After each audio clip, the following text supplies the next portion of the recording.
आज के वीडियो में आप एक प्रोफेशनल ट्रेडर की तरह कैंडलस्टिक पैटर्न्स पढ़ना सीखेंगे, भले ही आपको कैंडलस्टिक पैटर्न का कोई पिछला एक्सपीरियंस ना हो। अच्छी बात यह है कि मैं किसी एक पैटर्न को याद किए बिना एक प्रोफेशनल की तरह कैंडलस्टिक पैटर्न्स को पढ़ने का एक सरल तरीका बताऊंगा। सही बात है, आपको इनमें से किसी भी पैटर्न्स को बाय हार्ट करने की जरूरत नहीं है। कैंडलस्टिक्स चार्ट पर स्टॉक्स या सिक्योरिटीज के मार्केट प्राइस दिखाने का एक तरीका है।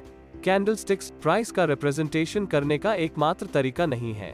हमारे पास उन्हें प्लॉट करने के अन्य तरीके हैं, जैसे बार चार्ट्स, लाइन चार्ट्स एटसेट्रा। लेकिन कैंडलस्टिक्स अधिक लोकप्रिय तरीकों में से एक है। कैंडलस्टिक में आमतौर पर दो भाग होते हैं, एक रियल बॉडी और शैडो या विक्स। इसके अलावा जब आप कैंडलस्टिक्स के साथ काम कर रहे हो तो आपको पता होना चाहिए कि चार्ट पर प्रत्येक कैंडलस्टिक्स के लिए 4 प्राइस पॉइंट्स हैं। ये 4 प्राइस पॉइंट्स इस प्रकार हैं: ओपन प्राइस, हाई प्राइस, दी गई टाइम पीरियड के लिए लो प्राइस और क्लोजिंग प्राइस, या बस हम उन्हें OHLC कहते हैं। कैंडलस्टिक का रियल बॉडी ओपन और क्लोज प्राइसेस को दिखाता है, जबकि बॉडी के ऊपर और नीचे की शैडोज उस विशेष टाइम पीरियड के लिए हाई और लो प्राइसेस को दर्शाती है। कैंडल शैडोज बाती की तरह दिखती हैं और इसलिए इन्हें कैंडलस्टिक्स कहा जाता है। ऊपरी शैडो उस टाइम पीरियड के हाई प्राइस को दर्शाती है और लोअर शैडो उस टाइम पीरियड के लो प्राइस को दर्शाती है। कैंडल हाई एक विशेष टाइम पीरियड में कैंडलस्टिक का हाईएस्ट प्राइस पॉइंट है, जबकि कैंडल लो एक विशेष टाइम पीरियड में कैंडलस्टिक का सबसे लोएस्ट प्राइस पॉइंट है, जो इस बात पर निर्भर करता है कि आप किस टाइम फ्रेम पर ट्रेड कर रहे हैं। कैंडलस्टिक पैटर्न में आमतौर पर दो लोकप्रिय रंग होते हैं, हरे और लाल बाज। आपके द्वारा उपयोग की जाने वाली सेटिंग्स के आधार पर कभी कभी यह सफेद और काला हो सकता है, लेकिन आमतौर पर यह लाल और हरा होता है। एक बहुत ही महत्वपूर्ण विशेषता यह है कि हरे और लाल बाज के लिए उनके ओपन और क्लोज प्राइसेस अलग अलग पोजीशंस पर होती हैं। कैंडलस्टिक के शरीर का रंग निर्धारित करता है कि कैंडलस्टिक एक बुलिश या बेरिश प्राइस मूव दिखा रहा है। यानी अगर ओपन प्राइस क्लोजिंग प्राइस से कम है तो कैंडलस्टिक की बॉडी ग्रीन या व्हाइट होगी। अगर ओपन प्राइस क्लोजिंग प्राइस से ज्यादा है तो कैंडलस्टिक की बॉडी रेड या ब्लैक होगी। रियल बॉडी जितना लंबा होगा, कैंडलस्टिक उतनी ही अधिक बुलिश या बेरिश होगी। चार्ट में बहुत सारे कैंडलस्टिक पैटर्न हैं, जिनमें एंगल्फिंग कैंडलस्टिक्स हो सकता है, shooting stars, hammers, hanging man, inverted hammers, doji आदि कुछ उदाहरण हैं। यदि आप इन सभी पैटर्न्स को एक एक करके सीखना शुरू कर दें तो यह बहुत कठिन और कंफ्यूजिंग लगेगा।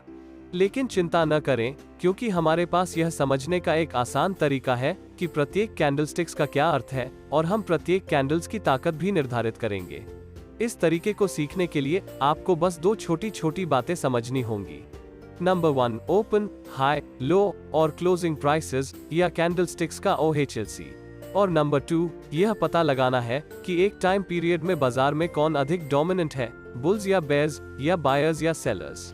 आइए कैंडलस्टिक्स की पहली कैटेगरी पर अपनी चर्चा शुरू करें। इन कैंडलस्टिक्स को मेरुबुजु कहा जाता है। हम पहले टाइप को देखेंगे।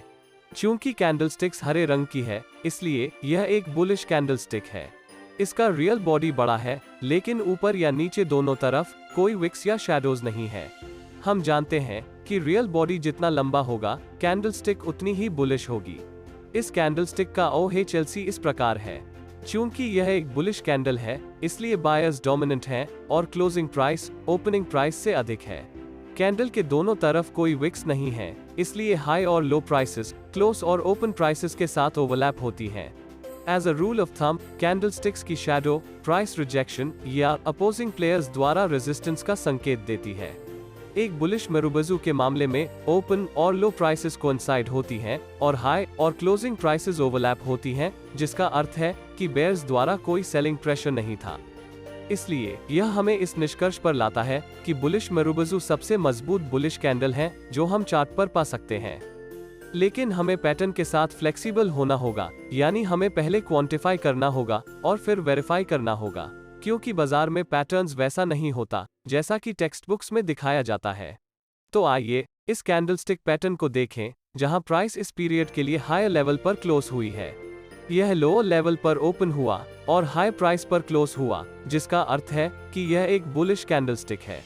इसमें एक छोटी लोअर विक और एक छोटी अपर विक होती है। लेकिन हाई और लो प्राइसेस क्लोज और ओपन प्राइसेस के बहुत करीब हैं, जिसका अर्थ है कि बेयर्स द्वारा बहुत कमजोर सेलिंग प्रेशर है। रियल मार्केट कंडीशंस में हम इन कैंडलस्टिक्स को बुलिश मेरुबजू के रूप में मान सकते हैं, क्योंकि भले ही थोड़ा सेलिंग प्रेशर था, फिर भी यह एक मजबूत बुलिश कैंडल है। अब हम बेरिश मेरुबजू की ओर बढ़ेंगे, जो बुलिश मेरुबजू के समान है।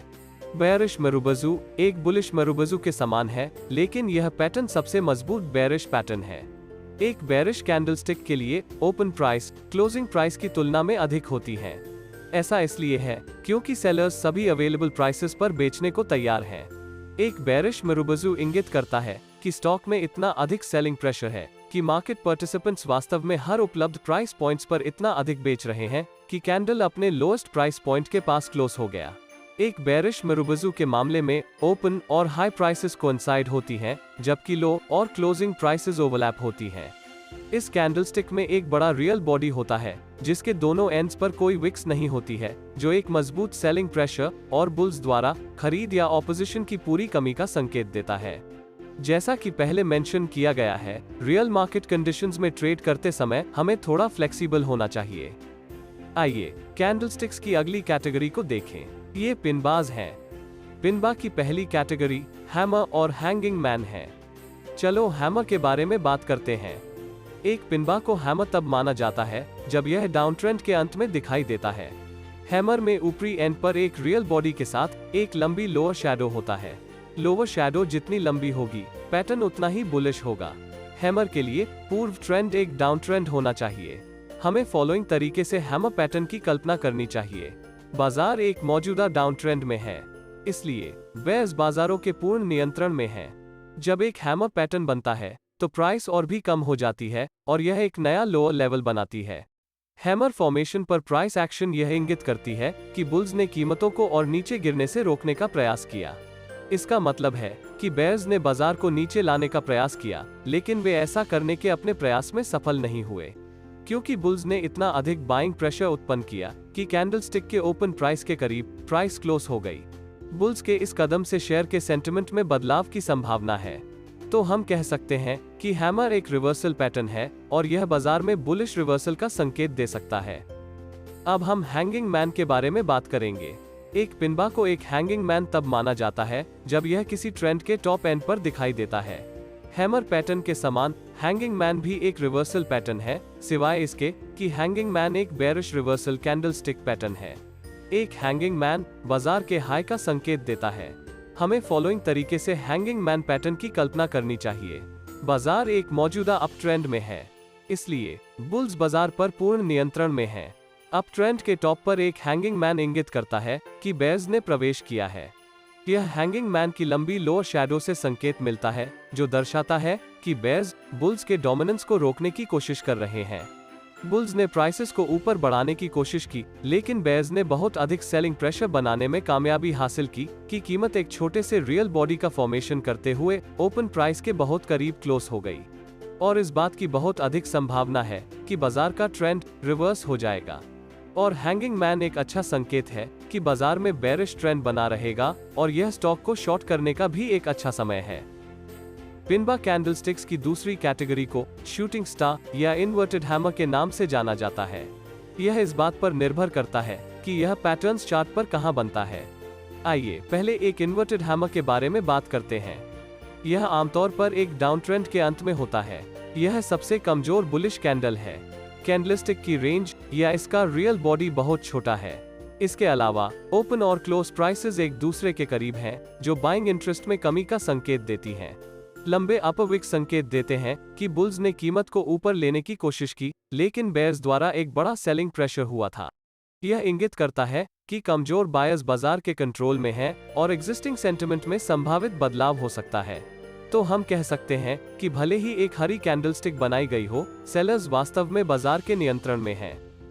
इन्वर्टेड हैमर को आमतौर पर हैमर की तरह एक प्राइस रिवर्सल कैंडलस्टिक के रूप में स्वीकार किया जाता है, जहां ट्रेंड एक डाउन ट्रेंड से एक अप ट्रेंड में बदल जाती है। यदि आप मुझे इन्वर्टेड हैमर और हैमर के बीच चयन करने के लिए कहते हैं, तो मैं निश्चित रूप से हैमर पैटर्न चुनूंगा, क्योंकि हैमर इन्वर्टेड हैमर की तुलना में ट्रेंड रिवर्सल का अधिक मजबूत संकेत देगा। यह इन दोनों कैंडल्स के बीच सेलिंग प्रेशर्स में अंतर के कारण भी है। अब अगले पैटर्न पर चलते हैं। एक पिनबा को एक शूटिंग स्टार तब माना जाता है जब यह एक अप ट्रेंड के अंत में होता है, जो प्राइस रिवर्सल का संकेत देता है। एक इन्वर्टेड हैमर की तरह एक शूटिंग स्टार का भी एक छोटा रियल बॉडी होता है, जिसकी ओपन और क्लोज प्राइसेस एक दूसरे के करीब होती हैं। इसमें एक बड़ी अपर विग भी होती है, जो यह दर्शाती है कि बुल्स ने प्राइसेस को ऊपर लाने की कोशिश की, लेकिन उन पर बेयर्स का डोमिनेंस था, जिन्होंने कीमत को ओपन प्राइस से नीचे धकेल दिया। तो एक शूटिंग स्टार एक मजबूत बेयरिश पैटर्न है, जो एक अप ट्रेंड के अंत में बने हैंगिंग मैन पैटर्न से अधिक मजबूत होता है। ऐसा इसलिए है क्योंकि हैंगिंग मैन पैटर्न के बजाय शूटिंग स्टार बनने पर सेलर्स अधिक डोमिनेंट होते हैं। अब कैंडलस्टिक्स की तीसरी कैटेगरी की ओर बढ़ते हैं। हम स्पष्ट रूप से देख सकते हैं कि इन कैंडल्स का रियल बॉडी छोटा है। एक छोटा रियल बॉडी इंगित करता है कि ओपन प्राइस और क्लोज प्राइस काफी करीब है। ऊपरी और निचली शैडोज की लंबाई लगभग बराबर होती है। चूंकि ओपन और क्लोज प्राइस पॉइंट्स एक दूसरे के करीब हैं, इसलिए कैंडलस्टिक का रंग मायने नहीं रखता। अगर अपर विग की बात करें तो अपर शैडो की प्रेजेंस हमें बताती है कि बुल्स ने बाजार को ऊपर ले जाने का प्रयास किया था। हालांकि वे अपने प्रयास में सफल नहीं हुए। यदि बुल्स वास्तव में सफल होते तो रियल बॉडी एक लंबी हरी कैंडलस्टिक होती, जैसा कि पहले एक बुलिश मरुबजू के मामले में देखा गया था। इसलिए इसे बुल्स द्वारा बाजारों को ऊपर ले जाने के प्रयास के रूप में माना जा सकता है, लेकिन वे इसमें सफल नहीं हुए। इसी तरह लोअर शैडो की प्रेजेंस हमें बताती है कि बेयर्स ने बाजार को नीचे ले जाने का प्रयास किया। हालांकि वे अपने प्रयास में सफल नहीं हुए। यदि बेयर्स वास्तव में सफल होते तो रियल बॉडी एक लंबी लाल कैंडलस्टिक होती, जैसा कि एक बेयरिश मरुबजू के मामले में होता है। इसलिए बाजार को नीचे ले जाने की बेयर्स की कोशिश वास्तव में सफल नहीं रही। न तो बुल्स और न ही बेयर्स बाजार पर कोई डोमिनेंस स्थापित कर सके, जैसा कि छोटे रियल बॉडी से स्पष्ट है। इसका मतलब यह है कि बुल्स और बेयर्स दोनों के बीच इंडिसीजन है, जो बाजार को इन्फ्लुएंस करने में सक्षम नहीं थे। कैंडलस्टिक्स की इस कैटेगरी को स्पिनिंग टॉप्स कहा जाता है, जो वास्तव में इंडिसीजन कैंडलस्टिक हैं। आइए अब हम दो सिचुएशंस पर विचार करें जब बाजार में स्पिनिंग टॉप्स का फॉर्मेशन हो सकता है, और चर्चा करें कि इसके परिणाम क्या होंगे। क्या होगा अगर स्पिनिंग टॉप्स एक डाउन ट्रेंड में बना हो? डाउन ट्रेंड में बेयर्स पूर्ण नियंत्रण में होते हैं, क्योंकि वे प्राइसेस को कम करने में सक्षम होते हैं। डाउन ट्रेंड में एक स्पिनिंग टॉप या तो बेयरिश ट्रेंड को जारी रखने से पहले बेयर्स द्वारा कंसोलिडेशन को इंगित करता है, या इसे आगे प्राइस में गिरावट को रोकने के लिए बुल्स द्वारा एक प्रयास के रूप में भी देखा जा सकता है। लेकिन क्या बुल्स ऐसा करने में सफल होते हैं? यदि बुल्स सफल होते तो इसका परिणाम एक मजबूत बुलिश कैंडल होता और वास्तव में स्पिनिंग टॉप नहीं होता। तो स्पष्ट रूप से इस मामले में दो समान पॉसिबिलिटी वाले आउटकम्स हैं। या तो बेयर्स द्वारा सेलिंग का एक और राउंड होगा और बाजार में गिरावट जारी रहेगी, या बाजार अपनी डायरेक्शन बदल सकता है और कीमतें बढ़ सकती हैं। क्या होने की संभावना है, इस पर कोई क्लैरिटी नहीं है। इसलिए एक ट्रेडर को दोनों स्थितियों के लिए तैयार रहने की जरूरत है, यानी रिवर्सल या कंटिन्यूएशन के लिए। इसी तरह की स्थिति तब भी होती है जब एक अपट्रेंड के दौरान एक स्पिनिंग टॉप बनता है। अब अंत में बात करते हैं डोजीज की। डोजी एक स्पिनिंग टॉप के समान है, सिवाय इसके कि इसमें रियल बॉडी नहीं है। इसका मतलब है कि ओपन और क्लोज प्राइसेस बराबर हैं। डोजी एक महत्वपूर्ण कैंडलस्टिक पैटर्न है, क्योंकि वे बाजार की सेंटिमेंट के बारे में इंपॉर्टेंट जानकारी प्रदान करते हैं। मुख्य रूप से एक डोजी तब बनता है जब ओपन प्राइस क्लोजिंग प्राइस के बराबर होती है, जो इंगित करती है कि रियल बॉडी मौजूद नहीं है। ऊपर और नीचे की विक्स किसी भी लंबाई की हो सकती है और कैंडलस्टिक का रंग मायने नहीं रखता, क्योंकि ओपन और क्लोज प्राइस बराबर होती है। डोजीज का कॉन्सेप्ट स्पिनिंग टॉप्स से मिलता जुलता है। एक स्पिनिंग टॉप के लिए हमने जो कुछ भी सीखा वह डोजीज पर भी अप्लाई होता है। डोजी बाजार में इंडिसीजन का संदेश भी देते हैं, जिसका अर्थ है कि बुल्स और बेयर्स इस बात को लेकर कंफ्यूज्ड हैं कि ट्रेड करना है या नहीं। डोजी और स्पिनिंग टॉप दोनों ही ट्रेडर्स को बाजार में सतर्क रहने के लिए कहते हैं। कई अन्य कैंडलस्टिक्स हैं, लेकिन अब तक जिन कैंडलस्टिक्स का मेंशन किया गया है वे चार्ट में बनने वाले समान कैंडलस्टिक्स के विचार को समझने के लिए पर्याप्त हैं। आइए अब हम सबसे मजबूत से सबसे कमजोर कैंडलस्टिक्स को अरेंज करें। सबसे पहले हम बुलिश कैंडल्स पर विचार करेंगे और उन्हें उनकी ताकत के क्रम में अरेंज करेंगे।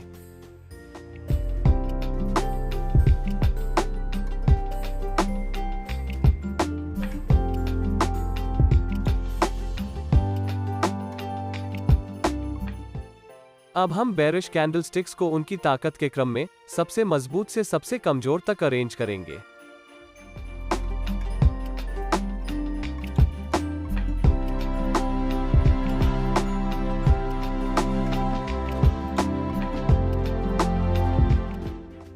वीडियो के अंत में एक जेंटल रिमाइंडर यह है कि इन कैंडलस्टिक्स को आइसोलेशन में ट्रेड नहीं करना है, क्योंकि जितना अधिक कॉन्फर्मेशंस होगा उतना बेहतर ट्रेड होगा।